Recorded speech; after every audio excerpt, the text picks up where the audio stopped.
अयोध्या राम मंदिर दान प्रकरण में कोर्ट ने 3 आरोपी जिसमें से अनुकल्प मिश्रा है, लवकुश मिश्रा और साथ ही करुणेश पांडे की 18 घंटे की पुलिस कस्टडी रिमांड मंजूर कर दी है। पुलिस ने 1 सप्ताह के अंदर रिपोर्ट भी मांगी थी। अब विवेचक टीम आरोपियों से पूछताछ कर सुरागों की तस्दीक करेगी। जांच एजेंसी को अहम साक्ष्य मिलने की भी उम्मीद है। अयोध्या राजनीतिक केंद्र के साथ साथ सबसे बड़ा आस्था का केंद्र भी है। आज राम मंदिर का जो मामला चल रहा है वो 30वां दिन है और हमारे साथ गोविंद देव गिरी जी हैं, जो कल राम मंदिर ट्रस्ट में बैठक हुई और नए जो अंतरिम महासचिव हैं उनकी नियुक्ति की गई।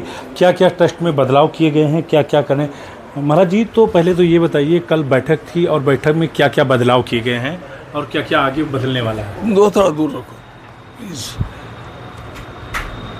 हमारी विषय पत्रिका के अनुसार हम लोगों को त्यागपत्र का विचार करना चाहिए था। त्यागपत्र का विचार करने का भी अधिकार हम लोगों को नहीं था, ऐसा हमारे ज्येष्ठ मार्गदर्शक न्यासी के पराशर रंजन ने कहा। वे 99 वर्ष के सबसे बड़े अधिवक्ता हैं और उनके ही कारण यह केस जीता गया है सर्वोच्च न्यायालय में। तो उन्होंने सीधे हम लोगों को कहा कि जब त्यागपत्र आया है तो उसको मान्य करना या अमान्य करना ये अधिकार भी आपका नहीं है। त्यागपत्र आ गया, इसका अर्थ वो मान्य अपने आप ही हो गया, ऐसा है। महाराज जी, इस पूरे मामले में वो दोषी किसको मानते हैं? कौन? जो ये चंदा चोरी हुआ है, इसमें पूरी इंटेलिजेंस भी रहती है, अलावी भी रहती है, इतनी हाई सिक्योरिटी जोन भी, कैमरे भी लगते हैं, तो इसमें दोषी किसको? इसमें दोषी कौन है यह जानने के लिए ही तो एसआईटी का गठन किया गया है। इसलिए एसआईटी इसका जो निर्णय देगी वो हम सबको मान्य करना चाहिए, हम भी उसको मान्य करेंगे। आप मानते हैं कि ट्रस्ट की तरफ से चूक हुई, जो एफआईआर पहले होनी चाहिए वो बाद में हुई, ऐसा मौका मिला? ऐसा थोड़ा हम लोगों को लगता है कि थोड़ा हम पहले कर देते तो भी ठीक रहता। और जो आरोपी हैं महाराज जी, जो जेल गए हैं, उनको लेकर और जो करोड़ों आस्था का केंद्र है, जो ट्रस्ट के बारे में लगातार बयानबाजी कर रहे हैं, और अयोध्या में जो लोगों ने देश में आपने देखा होगा, जो देश के गृह सचिव उन्होंने आरोप लगाया, तो क्या जो राम मंदिर में चढ़ावा हुआ, चाहे वो सोने के हो, हीरे हों, चाहे जो, तो क्या ये नहीं लगता कि ट्रस्ट को सार्वजनिक कर देना चाहिए?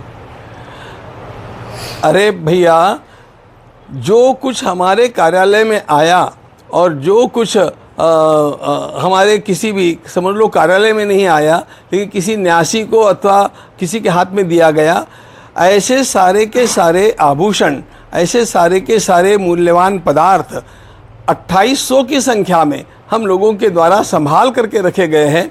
उनका ब्यौरा हम लोगों ने कल रजिस्टर सहित सब लोगों के सामने, हमारी प्रेस के सामने दिया। और जिन वस्तुओं के लिए रोज़ बवाल खड़ा किया जा रहा है, उन वस्तुओं का हमने वहाँ पर ला करके उन लोगों को दर्शन भी कराया। स्वर्णांकित रामचरितमानस का ग्रंथ है, वो काकभूषुंडी जी महाराज है। भगवान के गले का बड़ा मूल्यवान हार है, अथवा प्रभु के चरण चिन्हों सहित बनी हुई सुंदर चरण पादुकाएँ हैं। ये सब हमने कल प्रेस को दिखाई, वहाँ ला करके दिखाई। इसलिए इस प्रकार के अनर्गल जो प्रलाप किए जाते हैं वे सत्य नहीं हैं। ऐसी मीडिया के प्रचार तंत्रों से लोगों को सावधान रहना चाहिए। सीओ को लेकर आपने सीओ के बारे में क्या बताते हैं? सीओ के बारे में तो आप देख रहे थे गोविंद देवगिरी जी जिस तरह से बता रहे हैं, आने वाली जो बैठक होगी इसमें सीओ से लेकर जो बैठक होगी, जो तरह से उसका कार्यभार किया जाएगा, तो इस तरह से पूरी तैयारी की जा चुकी है। कैमरामैन कृष्णा के साथ BS लाठी, जनता TV, अयोध्या।